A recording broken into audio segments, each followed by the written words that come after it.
ఎందుకు 40లోకి వచ్చిన పెళ్ళిళ్ళు కావట్లేదు అబ్బాయిల కంటే కనుక ఇక్కడ 2 ఉంటాయి. ఒకటి, మీ జాతకంలో పితృదోషాలు ఉంటే, పితృదోషాలు అంటే పితృ అంటే తండ్రి అని కాదు. తాత ముత్తాతల దోషాలు ఉంటే ఒకటి పెళ్ళిళ్ళు కావు. రెండోదేంటంటే మీ జాతకంలో కాలసర్ప దోషం ఉంటే కూడా పెళ్ళిళ్ళు కావు. అయినా ఆలస్యంగా అవుతాయి. సకాలంలో మాత్రం అవ్వవు. ఈ ఈ రోజు నుంచి మీరు మీ జాతకం చూసుకొని, మీ జాతకంలో ఏవైనా పితృదోషాలున్నాయా? లేదా అంటే గనక నాగదోషాలున్నాయా? కాలసర్ప దోషాలున్నాయా? అని జాతకం చెక్ చేయించుకుని తొందరపడితే కనుక సకాలంలో పెళ్లి చేసుకుంటారు. ఈ 2 దోషాలున్నా కానీ అది ఎప్పటికీ ఆ అబ్బాయిలకి పెళ్లి కాదు.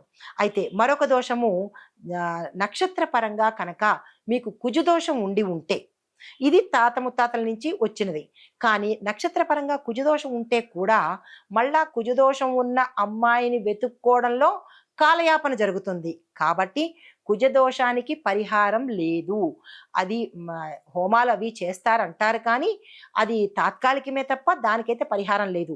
ఒకే ఒక్క పరిహారం ఏంటంటే, మళ్ళా కుజదోషం ఉన్న అమ్మాయిని మాత్రమే మీరు చేసుకుంటేనే అది పరిహారం అవుతుంది తప్ప